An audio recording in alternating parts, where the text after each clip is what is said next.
영광스러운 예배를 통하여 주님만이 영광을 받으시기 바랍니다. 오늘 이 찬양대가 우리 내주는 강한 성이요 이 찬송을 드렸는데, 오늘이 성서주일이기 때문에 이 말틴 루터가 내주는 강한 성이요 방패와 병기 되시니 큰 환난에서 우리를 구하여 내시리로다. 그 다음 가사 중에 하나가 내 힘만 의지하면은 뭐 할 수밖에 없다고요? 피할 수밖에 없지만, 그 다음 가사가 뭐예요? 힘 있는 장수 나와서 날 대신하여 싸우니 이 장수가 누군가? 오직 주 예수 그리스도. 그렇게 해서 말틴 루터는 이 가사를 쓰면서 오직 성경, 오직 솔라 스크립추라, 그 다음에 오직 예수 그리스도, 솔루스 크리스투스, 이렇게 해가지고 오직 성경과 오직 예수 그리스도를 통하여 인생의 모든 드리워진 환난과 고난과 패배주의와 그 다음에 회의주의와 피관주의와 모든 냉소를 극복하게 해 주실 것이다. 그래서 오늘 설교 제목을 패냉회비, 오늘 대표로만 패배주의 어떻게 극복할까 했는데 사실은 패냉회비를 어떻게 극복할 것인가. 그러니까 패배주의, 냉소주의, 회의주의, 비관주의, 비냉 아시죠? 패냉. 그리고 오늘 이제 이 말씀 듣고 우리가 무슨 회의를 참석하고 하러 갈 때 회비를 내잖아. 회비를 내는데 우리가 오늘 패냉 회비는 내지 말아야만 하는 것이에요. 잘 이해가 안 가시죠? 집에 가서 웃을 거예요 아마.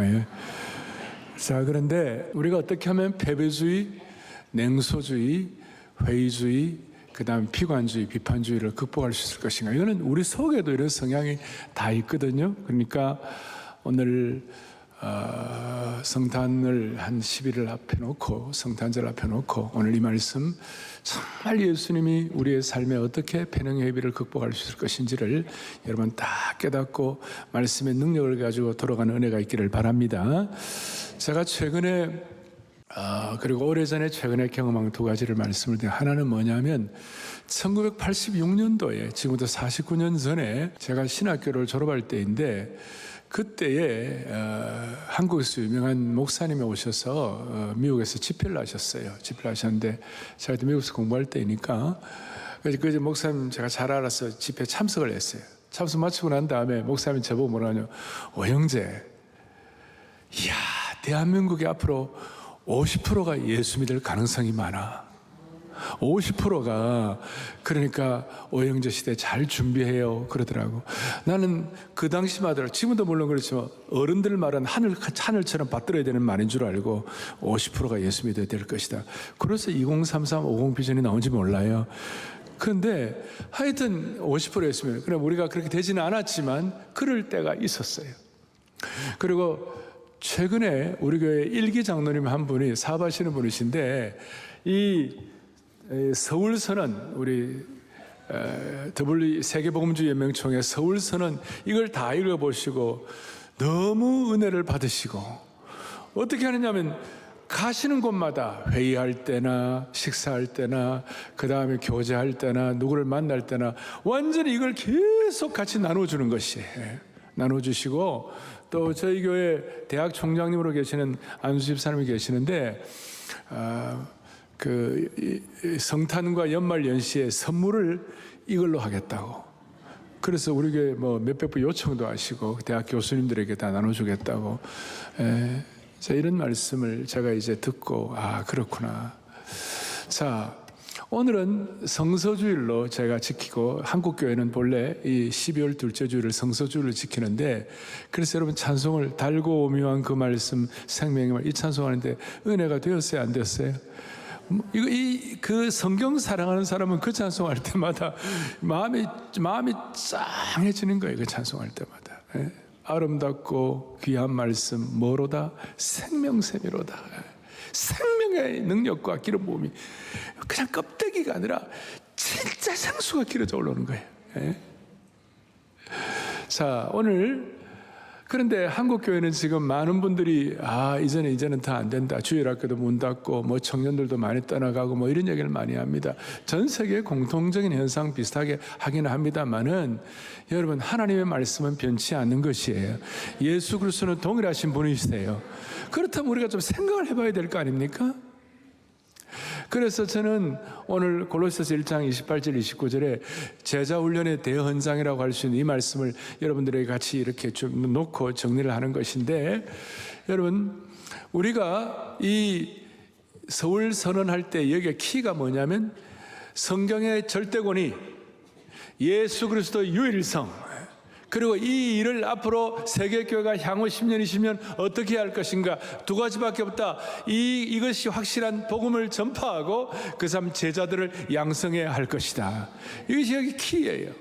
저는 이걸 마르틴 루터가 95개 조 이렇게 해가지고 비텐버르크 성행한 것처럼 이걸 전부 다 영어로 된 걸 전부 다 동판으로 만들어 곳곳마다 붙일까 지금 생각하고 있어요. 왜냐하면 한국 교회가 다시 회복돼야 하니까, 세계교회가 복음의 능력을 얻어야만 하는 것이니까, 우리가 그를 전파하여 각 사람을 그리스도 안에서 온전한 제자로 만들기 위하여 나도 내 속에서 능력으로 역사하신 역사를 따라 힘을 다하여 수고하노라 그랬어요. 그게 뭐냐면, 자, 오늘 가서 모든 족속으로 제자를 삼으라는 예수님의 마태복음 28장 지상명령을 바울의 입장에서는 이걸 실천할 수 있는 구체적 실천 현장이고, 그 다음에 이걸 실천할 로드맵으로 만든 거예요. 그 로드맵으로 만들고 실천 현장으로 만들어갖고 실제적으로 부흥이 일어나고 편행회비를 극복할 수 있도록 길을 열어주신 것이에요. 오늘 그런 차원에서 오늘 이 말씀과 함께 여러분들이 여러분 속에 계시는 패배주의, 냉소주의, 그 다음에 회의주의, 비관주의, 비판주의도 극복될 수 있도록 하늘에 우리 기름 부으심이 여러분들 있기를 바랍니다. 자, 먼저 이 일을 위하여 우리에게 필요한 것이 있어요. 골로새서 1장 28절 29절 이 제자훈련의 대헌장, 우리가 잘 아는 이 말씀인데, 이 말씀 앞에 27절에 있는 거예요. 27절에 뭐냐? 다 같이 보겠습니다. 하나님이 그들로 하여금 이 비밀의 영광이 이방인 가운데 얼마나 풍성한지를 알게 하려 하심이라. 이 비밀은 너희 안에 계신 그리스도시니 곧 영광의 소망이니라. 아멘. 자, 무슨 말이냐면, 제가 이런 말씀을, 예수님의 지상명령이다, 제자훈련의 대헌장이다, 그 다음에 우리가 바울은 예수님의 지상명령을 로드맵으로 실천하기를 원했다, 이런 말을 해도 대체적으로 와 닿는 분도 있고 와 닿지 않는 분도 있어요. 왜? 내게 그런 능력이 없다고 생각하니까. 내가 약간 방관자적인 그런 마음이 내게 있기 때문에. 그런데 그걸 어떻게 이룰 것인가? 첫 번째는 뭐냐? 너희 안에 계신 예수 그리스도가 비밀이시다. 비밀이 뭐냐? 그걸 이룰 수 있는 게 뭐냐? 예수 그리스도가 비밀이다, 이거예요. 우리를 돌아보면 우리는 너무 한계에 부딪히고 있는 거예요. 내가 이걸 어떻게 할 수 있을 것인가? 저는 우리 교우들에게 한 번씩 말씀드리지만, 대학교 3학년 때 그 당시에 우리 교단에서 제일 큰 대학부를 제가 맡았어요. 그리고 그 대학부를 맡아서 감당을 하려면 적어도 신학교를 졸업한 목사님이시나 아니면 또 뭐 유능한 분이시나 최소한 신학대학원을 다닌 전도사님이 해야 되는데, 나는 대학교 3학년이 그걸 맡아서 그걸 하는데 내가 너무 기가 막힌 거예요. 그래서 주말에 토요일도 학교 수업 마쳐 오후 한 2시부터 10시까지, 주일날 새벽부터 저녁 10시까지 이걸 하는데 제 한계에 부딪힐 때가 너무 많았어요. 어떨 때는 너무너무 힘들어가지고 떼굴떼굴 굴르는 거예요. 주님, 나는 능력도 없고 실력도 없는데 이 일을 어떻게 감당합니까? 아마 여러분 가운데 지금 삶의 한계에 부딪혀가지고 내가 어떻게 하면 좋을 것인가, 이런 분들이 계실지 몰라요. 저는 그때 정말, 지금도 물론 그럴 때가 많이 있습니다만은, 한계에 부딪혀가지고 떼굴떼굴 그러는데 저에게 섬광처럼 파파박 오는 것이 뭐냐? 오늘 골로새 1장 27절이었어요. 너 속에 계신 예수 그리스도가 비밀이니라. 이 비밀이 너희 안에 계신 그리스도시니 그분이 하실 것이야.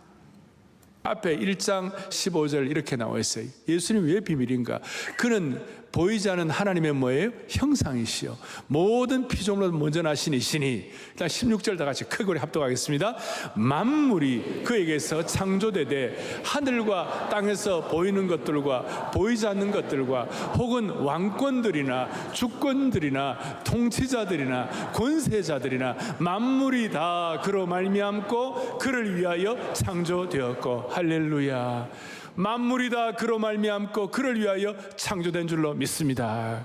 그러니까 이것이 골로새서 2장 2절 뒤에 보면 뭐라고 나와? 이렇게 나와. 2장이 하나님의 비밀인 그리스도를 깨닫게 되면, 오늘 하나님의 비밀인 그리스도를 저와 여러분이 깨닫게 되기를 바랍니다. 3절 크게요. 그 안에는 지혜와 지식의 모든 보화가 감추어져 있느니라. 아멘. 여러분, 이것이 여러분의 고백이 되기를 바랍니다. 이 성탄의 대강절 때 정말 우리가 이것을 합독하고 깨닫고 여러분들이 영적인 분별을 가지고 이것을 신앙 고백으로 하고 이것을 모토로 삼고 이것을 가지고 집중하면 하나님은 여러분들의 삶에 들여오진 모든 패배, 냉소, 비관, 회의주의를 극복하게 하시는 것이에요. 왜? 그 안에는 뭐가 있으니까요? 지혜와 지식의 모든 보화가 감춰져 있느니라. 그래서 우리 속에는 예수 그리스도가 비밀인 것이, 그리스도가 진짜 우리에게 비밀이 되기를 바라는 겁니다. 우리가 아무리 힘들고 지쳐도 다시 일어날 수 있는 이유가 무엇인가? 내 능력과 내 힘으로 버티기 때문이 아니라 내 안에 계신 예수 그리스도가 비밀이기 때문에. 이게 신앙과 사역의 깊은 비밀이에요. 여러분과 저의 신앙과 사역의 깊은 비밀은 뭐냐면 내 능력이 아니라 내 안에 사시는 그리스도가 비밀이에요. 인생이 너무 힘들어. 이제 나는 더 이상 할 수 없어. 나는 더 못하겠어. 더 이상 버틸 수 없어라고 말하는 그 자리가 사실은 예수 그리스도가 나를 위하여 일하시는 장소가 될 수가 있는 것이에요. 따라서 세상이 흔들려도 내 안에 계시는 예수님은 흔들리지 않기 때문에 내가 환경에 의한 사람이 아니라 그리스도에 의한 사람으로, 환경의 사람이 아니라 그리스도의 사람으로 살 수 있도록 은혜를 주시는 것입니다. 인생길에서 우리는 폭풍이 멈출 때만 평안한 것이 아니고 폭풍 가운데서도 내 안에 계시는 그리스도 때문에 평안할 수 있다는 것이 내 속에 예수 그리스도를 비밀로 삼고 있는 성도들의 신앙 고백이라고 말할 수 있는 것이에요. 그래서 저는 성도의 가치는 내가 무엇을 가지고 어떤 지위에 오르냐가 아니라, 내가 뭘 얼마나 갖고 있고 어떤 지위에 있느냐가 아니라 내 안에 계신 예수 그리스도로 정해지는 것이에요. 이 비밀의 강도에 따라서 여러분들의 영적 인생의 수준이 결정되는 것이에요. 세상은 성공과 권세와 이력서, 그 모든 것들, 어떤 때는 내 실패나 좌절로 나를 평가하지만 오늘 이 말씀을 볼 때 우리는, 그리스도인은, 복음은 내 안에 계신 그리스도로 내가 평가받아야만 하는 것이. 세상 사람들은 자신의 힘, 자신의 지위, 자신의 능력을 인생에 성공시키는 비밀로 여기지만 그리스도는 우리 안에 계시는 예수님이 나의 힘이 되고 내 인생의 계획을 주도하시기 때문에 궁극적으로 내 삶을, 하나님의 내 삶을 이끄시는 걸 믿기 때문에, 그래서 우리는 삶의 패배주의를 극복할 수가 있는 것입니다. 제가 존경하는 저의 간접 멘토인 스폴존 목사님은 자신이 평생 우울증과 질병과 거짓 공격에, 거짓 비난에 얼마나 시달렸는지 몰라요. 통풍으로 너무너무 고통스러웠어요. 그런 가운데도 흔들리지 않는 걸음을 갈 수 있었던 이유를 이렇게 말해요. 내가 강한 것이 아니라 나를 붙드시는 그리스도가 강한 것이다. 그게 비밀인 거예요. 그게 비밀. 이틀 전에 우리 교회 어떤 자매님 아버님이 돌아가셨는데 그 아버님이 최근 들어서 계속 그렇게 얘기하시더라고요. 딸아, 야, 예수님밖에 없다. 예수님밖에 없다. 그래, 너는 예수님만 모시고 살아라. 너는 이렇게 저렇게 해도 다른 거 없다. 예수님하고 살아라. 여러분, 우리가 힘들다고 그러지만 오늘 골로새 교회 이 편지를 받는 이 성도들만큼 우리가 힘든 건 아니에요. 정말 우리 힘들죠. 어려운 거 많죠. 그런데 우리는 오늘 이 말씀 가운데 다 여러분들 마음속에 예수 그리스도가 여러분들의 삶의 비밀이 되기를 바라는 것입니다. 은밀한 비밀의 샘을 퍼내시기를 바라고 거기서 생수를 길러 올리시기를 바라는 것이에요. 만약에 여러분들이 예수님이 이런 비밀이 안 되면 우리는 되게 대체의 원리예요. 골로새서 2장 뒤에 8절에 뭐라 나오는 이렇게 나와 있어요. 누가 철학과 헛된 속임수로 너희를 사로잡을까 주의하라. 이것은 사람의 전통과 세상의 초등학문을 따르며 그리스도를 따름이 아니니라. 그리스도가 비밀이 안 되면 우리를 막 오염시키고 세상 사람의 전통에 억눌리고 세상의 철학과 속임수에 억눌리고 헷갈리고 스마트폰의 노예가 되고 사람들 뒤에서 가십하고 쑥덕쑥덕하는 여러분 그게 아니에요. 우리의 삶에 딱 초점이 내 속에 계신 예수 그리스도가 비밀인 이 강도가 커지고 저는 깨닫는 것이 마태복음 28장 마지막 주님이 승천하실 때 볼지어다 내가 세상 끝날까지 너희와 항상 함께 있으리라 하시니라 그랬어요. 끝까지 함께 하신다는 그분이 내 속에서 비밀이 되면 되는 거예요. 내 속에서 비밀이 되면 되는 거예요. 그걸 깨닫는 거예요. 최근에 제가 중남 쪽에 사시는 어떤 그 권사님이 한 분 계시는데 오랫동안 저희 교회를 위해서 기도해 주시는 분이 제가 감사해서 86세 되셨는데 오랜만에 권사님을 만났어요.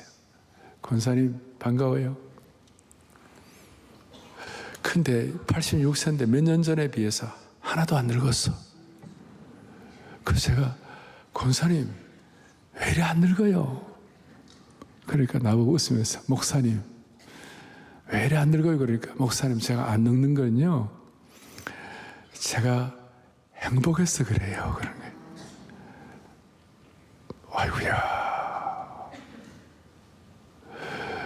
여러분 많이 찌들고 있잖아. 안 봐도 여기 찌든 분들도 계시고.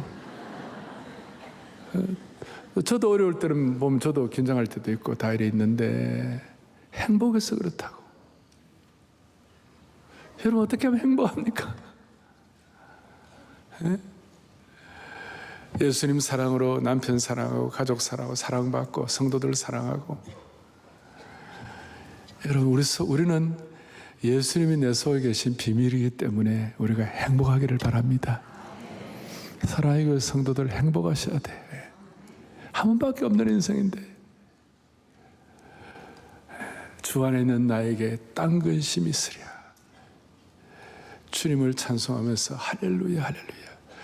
그 두려움을 변하여 내 기도가 되었고 내 속에 있는 예수님의 그 비밀의 강도가 여러분들의 행복을 결정하기를 바라는 것이에요. 그래 하려면 우리가 두 가지를 적용을 해야 돼요. 한 가지는 28절에 오늘 이 서울 선언이 강조하는 복음 전파와 제자 훈련에 대한 것이 이렇게 나와 있어요. 우리가 글을 전파하여 각 사람을 권하고 모든 지혜로 각 사람을 가르친다 그랬어요.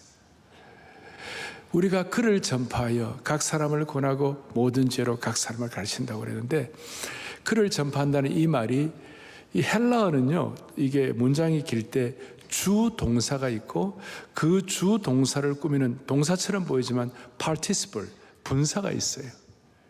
메인 벌브가 글을 전파한다는 게 이게 카탄겔로멘 이렇게 나와 있어요. 저 헬라어 써서 미안합니다. 카탄겔로의 이 1인칭 뭐 이렇게 명령 복수 이렇게 나오는데 나오는데 핵심이 뭐냐면 전파한다는 말이에요. 그러니까 우리가 권하고 가르치고 하는 것이 동사처럼 보이지만 사실은 권하는 이유가 그를 전파하기 위하여, 가르치는 이유가 그를 전파하기 위하여. 이건 이렇게 말해요. 여러분들이 우리가 주님을 섬기는 삶의 형태가 많이 있어요. 어떤 분들은 행정으로, 어떤 분들은 뭐 봉사로, 어떤 분들은 또 뭐 순장으로, 또 어떤 분들은 교사로 다 이렇게 섬기는데 그렇게 하는 궁극적인 이유가 뭐냐? 그를 전파하는 것이에요. 이게 핵심 동사 카탄겔로멘 이렇게 나와 있어요. 이것과 비슷한 유형이 뭐냐면 마태복음 28장 19절 20절에 예수님께서 우리에게 그레이트 커미션 지상명령을 주셨는데, 그러므로 너희는 가서 모든 족속으로 제자를 삼아 아버지와 아들과 성령의 이름으로 세례를 주고 가서 가르치고 세례 주고 다 귀한 일인데, 그런데 그것도 다 분사형이에요. 거기에 핵심 주동사가 뭐냐면 제자를 삼아, 마테튜사테 이렇게 나와 있어요. 제자 삼는 것이 키 동사예요. 가는 것 자체가 목표가 아니고, 세례 주는 것 자체가 목표가 아니고, 가르치는 것 자체가 목표가, 그것을 통하여 핵심은 뭐냐? 예수님의 제자를 만드는 것이다. 이게 그 주동사 똑같이 오늘 골로새 1장 28절에도 우리가 가르치고 권하는 이유가 뭐냐면 그리스도를 전파하기 위하여. 그래서 첫 번째 우리가 적용할 것은, 내가 어떤 경우 어떤 상황이 있다 할지라도 예수님을 전파하게 하여 주십시오. 예수님을, 이걸 우선순위로. 우리 한국교회가 왜 패배주의, 왜 안 된다고 그러고 부흥의 시대가 끝났다고 왜 그럽니까? 140년 동안 내려오면서 나름대로 한국교회 상담의 역할하는 분도 있고 티칭의 역할하는 분도 있고 어떤 사람은 또 뭐 행정의 역할하는 분 다 있는데, 이분들 나름대로 보니까 아이고 안 되겠는 거야, 아이고 이제는 뭐 끝났다 이런 식으로 얘기는 아니에요. 주동사를 놓치는 거예요. 그를 전파하기 위해 그것이 필요한 것이에요. 그래서 가르치는 사람은, 상담하는 사람은, 권면하는 사람은, 섬기는 사람, 모든 분들의 목표가 예수님을 전파하고 선포하는 것이 목표가 되면 한국교회 패배주의를 극복하도록 하나님이 구체적으로 인도해 주실 것입니다. 그러니까 이게 거룩한 의식화 작업이에요. 마태복음 18장의 제자 훈련, 제자 양성, 골로새 1장 18절에 그를 전파하고 또 키우고, 이게 로드맵이라고 그랬지. 이 두 가지만 쫙 무장이 되면, 사상적으로 무장이 되면 한국교회가 어떤 경우에도 우리 모든 성도들이 그리스도를 전파하고 예수님의 제자를 키우는 이 두 가지 기둥만 확실하면 패배주의를 극복하게 만들어 주실 것이에요. 이거는 성경이 보여주는 귀한 방식이라는 거예요. 이것이 교회를 자라게 하는 것이요, 이것이 성령님을 통한 하나님의 계시라고 말할 수가 있는 것입니다. 이 세상의 수많은 사상이나 의식화 작업, 주사파나 공산주의나 사회주의나 이런 공산주의나 무신론적 이런 이념들이 세상을, 역사를 흔들었어요. 중국 같은 경우는 수천만 명이 죽고, 북한도 수백만이 죽고, 러시아는 볼셰비키 혁명을 통하여 수많은 상처가, 전 세계로 하면 수억의 사람들이 깊은 상처를 남겼어요. 그러나 복음과 성령의 역사는 사람을 회복시키고, 복음 전파와 성령의 역사는 공동체를 살리고 사람들에게 영혼을 바라보게 하고 인간을 새롭게 하는 하나님의 능력을 받는 것이에요. 이런 의미 때문에 우리가 성령의 역사와 제자의 도와 그리스도를 전파하는 게 가지고 세상을 왜 못 바꿔야 되느냐, 우리 세상을 바꿀 수 있는 은혜를 주시기를 바라는 것이. 다시요, 공산주의도 세속 역사를 바꾸고, 세속주의도 문화를 변화시키고, 인본적인 철학과 이념이 국가의 방향을 결정하기도 하고, 그렇게 한다면 살아계신 하나님, 부활하신 예수 그리스도, 지금도 역사하시는 성령님, 지금도 동일하신 예수 그리스도, 우리 속에 잡힌 이 하나님의 살아계신 말씀을 우리가 제대로 믿고 방향을 잡을 때, 이 성서주일날, 성경주일날 우리가 세상을 바꿀 수 있는 은혜를 주실 줄 믿습니다. 이 일을 위하여 여러분들 그동안 방관자의 태도에서 사명자가 되시기를 바랍니다. 구경꾼에서 제자가 되기를 바라고, 생존에서 사명으로, 비판에서 책임으로, 회의에서 확신으로, 속임당하지 말고 분별하고. 저희 교회는 주일 기도할 때마다 한 번씩 동성애법에 대해서 우리가 계속 기도하잖아요. 왜 우리는 동성애법을, 차별금지법 제정을 왜 우리가 반대를 합니까? 반대하는 이유가 뭡니까? 성경에서 말하는 거 어긋나니까, 그리스도를 전파하는 것과 어긋나니까, 인간의 자유를 억압하니까, 동성애를 확대하는 법이니까, 가족을 파괴하는 법이니까, 그 성경의 말씀을 훼손하는 것이니까.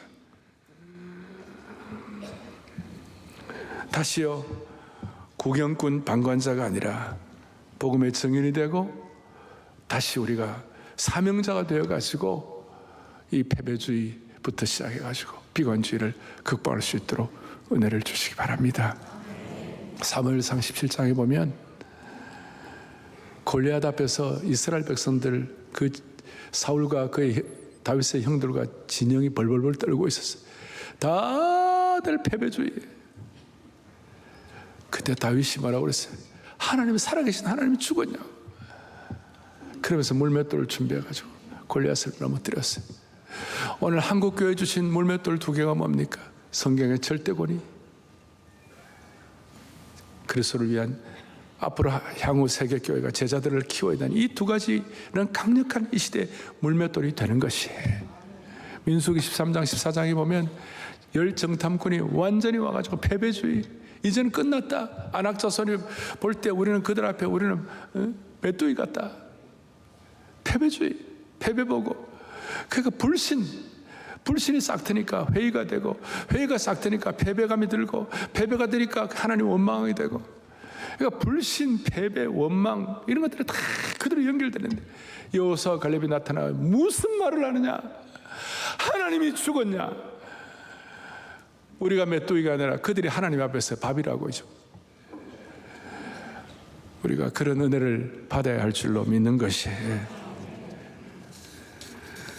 저는 코로나가 끝날 때쯤, 끝나기도 전에 2022년도에 어느 날 한국교회 어떻게 하면 좋은가? 눈에 보이는 한국교회뿐만 아니라 눈에 보이지 않는 무형교회인 우리도 어떻게 하면 좋겠냐? 이 코로나의 와중에 교회 예배도 못 드리게 하고 그 어려운 가운데서 그때 제가 한국교회 부흥, K부흥 가능한가? 그런 말씀을 전하면서 딱 마음에 불을 받은 것이 우리 한국교회 어려운 교회들, 힘든 교회들 초청해가지고 다시 한국교회 하나님께는 전심으로, 사람에게는 진심으로 한번 해보자. 그래가지고 하는데 뭐 500명이나 오겠나 뭐 이렇게 했는데 7,000여 명 4회째 하고 있는 거예요. 2025년 올 12월 둘째 주일날, 그때는 슬로건으로 딱 했다면 이제 이 전략적 표준을 가지고 주님, 한국교회가 다시 한번 2가지 기둥을 가지고 한국교회가 이 패배주의를 극복하게 하여 주시옵소서. 자, 그걸 위하여 그리스도를 전파하고 또 하나 우리가 적용할 것인데, 그것이 뭐냐? 28절 29절에 그 일을 위하여 나도 내 속에서 능력으로 역사하신 역사를 따라 힘을 다하여 수고하노라. 29절 말씀. 이를 위하여, 시작. 이를 위하여 나도 내 속에서 능력으로 역사하시는 역사를 따라. 능력으로 역사하신 역사는 성령님의 역사인 줄로 확신합니다. 예. 힘을 다해 수고하는 것은 내게 주신 은사와 재능과 시간과 이런 모든 것들을 총동원하여 이 일을 이루는 데 쓰임받게 하여 주옵소서. 그래서 그리스도 안에서 온전한 자로 세우기 위하여 힘을 다해 수고하는, 이게 우리 적용이에요. 힘을 다해 수고하는, 힘을 다해. 그래서 제가 힘을 다해 수고한다는 것은 오늘 이 시대에 무슨 뜻, 이게 신약시대와 오늘 이 시대에 이게 어떤 의미를 갖는 것인가, 어떤 롤모델이 없을까 하고 제가 찾아보았더니 마가복음 5장에 무슨 일이 있냐면 회당장 야이로가 나와요. 잘 아시는 분들은 그 내용들을 기억하시는 분 있겠죠? 회당장이란 말은 그 당시에 어떤 사람이냐? 유대인의 지도자였어요. 그 바리새인이나 서기관 이런 분들과 교류를 하면 회당장이니까 나름대로 어떤 그 급이 있는 거예요. 그런데 딸이 중병에 걸려버렸어요. 딸이 거의 사형 선고가 내려졌어. 가만히 보니까 내 이 사랑하는 딸을 어떻게 살릴까? 보니까 자기가 회당장이고 그러지만 예수님한테 가면 내 딸이 살겠구나라는 믿음이 생겼어요. 그 예수님께 가갖고 간절한 마음으로 선생님 우리 주님 살려달라고. 회당장 야이로가 어느 정도였는가? 마가복음 5장 23절에 보니까 이렇게 나와있어요. 간곡히 구하여 이르되 내 어린 딸이 죽게 되었사오니 오셔서 그 위에 손 얹으사 그로 구원을 받게 해달라고. 회당장은 사회적인 스테이터스가 있었지만 예수님한테 가면 그 유대인의 기득권들을 가진 사람들이 비판하는 거 알았지만 그거 다 내려놓고 예수님께 가가지고 간곡히 통곡하면서 살려달라고. 그런데 주님께서 혈루증 걸린 여인을 살리느라고 이제 조금 이게 이제 늦추어졌어요. 시간이 좀 늦춰졌어요. 그러니까 야이로에게 그 소식이 왔어요. 당신 딸이 죽어버렸다고. 그 죽어버렸을 때 무슨 일이 벌어졌는가? 이 야이로가 아이고 죽었으니까 끝났구나 하고 예수님 왜 같이 이 시간 같이 타이밍 못 쳤다고 막 비난하는 것이 아니라 야이로의 마음속에 간절한 마음으로 딸이 죽었다는 소식 들었을 때 희망이 실망으로, 기대는 충격으로, 병고침의 기대는 절망으로 바꿔졌겠지만 그래도 야이로는 절망하고 원망하기보다는 주님께서 뭐라고 하느냐, 마가복음 5장 예수께서 그 하는 말을 곁에 들으시고 회당장에 이르시되 두려워하지 말고 믿기만 하라. 그리고 40절에 이렇게 나와 있어요. 막 가니까 통곡하고 난리가 났어. 그들에게 이르시되 너희가 어찌하여 떠들며 우느냐. 예수님 그래 가서 통곡하고 그러니까 이 아이가 죽은 것이 아니라 잔다 그러니까 주위에 있는 사람 다 비웃었어요. 비웃었어요. 제가 오늘 폐렴회비 한국교회 다시 회복된다 그랬을 때 비웃는 사람도 있을 거예요. 여러분의 마음속에 다시 한번 하나님 나라는 그 꿈을 가지고 해보려고 할 때 공격한 사람도 있고 틈을 탈 수도 있을 거예요. 근데 41절에 주님 뭐라고 말씀하셨어요? 시작. 그 아이의 손을 잡고 이르시되 딸리다고 마시니 번역하면 내가 내게 말하노니 소녀야 일어나라. 오늘 주님이 우리에게 일어나라, 일어나라. 오늘 방송으로 들어오는 모든 혈관에 계시는 모든 분들, 여러분의 모든 삶의 형태에서 다시 일어나라. 영적인 딸리다움이여 일어나라. 일어나야 돼. 어떻게 일어날 것인가? 내게 주신 은사와 능력을 따라 힘을 다해 수고하는 거예요. 저는 한국교회 섬김의 날, 오늘 전략적 표준을 가지고 앞으로 대한민국 교회가 회복이 되어야 할 것인데, 내 속에 계신 예수 그리스도가 비밀을 믿는 사람들이라면 우리 서로 손에 손을 잡고 함께 마음을 다하여 할 때에 한국교회 50% 크리스찬 예수 믿는 비율이 가능할까? 그랬을 때 우리의 마음에 이 간절한 기대와 소망을 가지고 주님이 우리에게 주시는 은사를 활용하여 우리 하나님께 시대 앞에서 한 분 한 분 예외 없이 하나님의 손에 붙잡힘 받고 일어날 수 있도록 은혜 주시기를 바랍니다. 어떻게 일어나고 어떻게 힘을 다해 수고합니까? 제가 묵상을 좀 해보았어요. 오정현 목사는 어떻게 예수를 믿게 되었나? 나는 어떻게 수많은 사람들을 복음을 전하고 수많은 분들에게 세례를 드리고 어떻게 이런 은혜를 받았나? 가보니까 선교사님들이 복음을 전해가지고 그렇게 받은 거예요. 맞습니까? 그럼 그런 선교사님들은 어떻게 우리나라에 오게 되었는가? 그 근원이 뭔가? 미국 같은 경우는 SVM 운동이라고 Student Volunteer Movement라고 우리 학생 기도 자원 운동이 있었고, 그 SVM 운동은 어떻게 시작되었나? 그거 보니까 1727년에 진젠도르프 백작과 독일 경건주의 운동하는 사람들이 소위 모라비안 형제들, 성경을 읽어보니까, 성경 전체를 읽어보니까, 성경 전체, 성경의 절대고대를 믿고 성경을 읽어보니까 그게 성경의 핵심이 뭐냐? 모든 족속으로 제자를 삼는 거예요. 모든 족속에 복음을 선포하는 거예요. 그걸 깨닫고 모라비안 교도들이 거기에 헤른후트 공동체 이렇게 해가지고 같이 해가지고 이 사람들이 독일의 경건주의 운동에서 1727년에 기도를 시작했어요. 그리고 그 강력한 기도를 통해서 여러분 요한 웨슬레가 그 미국에서 영국으로 다시 돌아가면서 배에 풍랑이 일어났는데 다 죽는다고 그랬는데 어떤 팀들만 하나 그냥 담담하게 믿음에 대한 소망을 가지고 찬송하며 있는 거 보니까 너무 깜짝 놀라가지고 보니까 그분들이 모라비안 형제들이었어요. 그래서 웨슬레가 회심을 하고 영국의 그 강력한 경건주의 운동을 일으키고 그런 일이 벌어졌는데, 그 모라비안 이 사람들이 무슨 일을 벌였는가?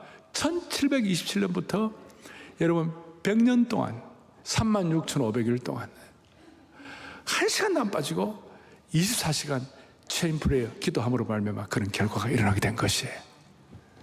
기도의 눈물을 흘려보지 않으면 함부로 교회를 얘기하면 안 되는 것이에요. 교회를 제자 훈련과 말씀 전파를 가지고 여기에 정말 사모하는 헌신의 눈물을 흘려봐요. 그래서 골로새 1장 24절에 마지막으로 이와 같은 내용이 나와 있어요. 같이 보겠습니다. 나는 이제 너희를 위하여 받는 괴로움을 기뻐하고 그 다음에 그리스도의 남은 고난을 그의 몸된 교회를 위하여 내 육체에 채우노라. 아멘. 아멘. 그리스도의 남은 고난이라는 말은 예수님이 고난이 아직까지 남아있다 그런 뜻이 아니에요. 예수님이 고난받은 것은 완벽하지만 우리들이, 주님을 섬기는 우리들이 그의 몸된 교회를 위하여 그리스도의 남은 고난을 우리가 감당을 해야만 하는 것이에요. 뭘 통하여? 복음을 전파하며 제자를 양성하며 이렇게 함으로 그리스도의 남은 고난을 채우는 하나님 나라의 방관자가 아니라 사명자가 되시기를 간절히 축원합니다. 오늘 이 말씀이 여러분들에게 비밀이 되기를 바라고, 이 말씀이 여러분들에게 마치 전기가 감전되는 것처럼 여러분들의 삶을 찌릿찌릿하게 해가지고 그럴 때 수많은 삶의 변화와 능력과 기적이 우리 앞에 은혜의 문이 열리게 될 것입니다.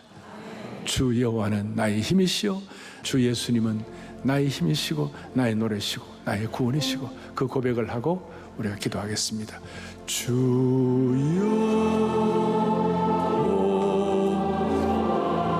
다시 한번 주 예수님은 주 예수님은 찬양대 다 크게 해줘요. 나의 힘이시며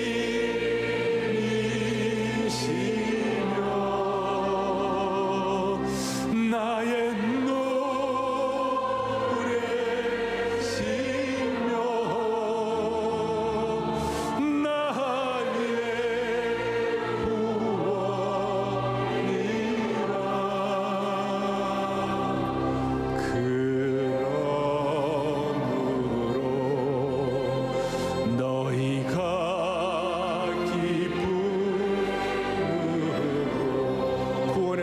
생수를 물을 구원의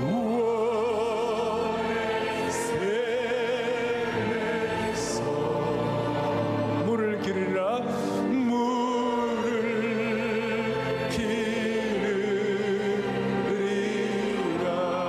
구원의 샘에서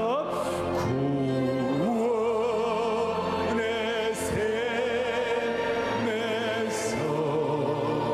물을 기르리라.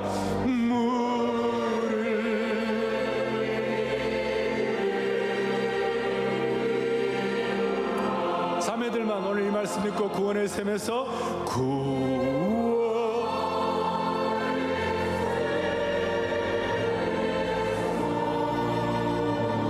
물을 기르라.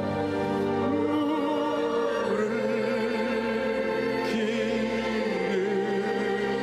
기르리. 지혜와 부요와 능력의 샘을 길어올리기를 바랍니다. 한 번 더 다 함께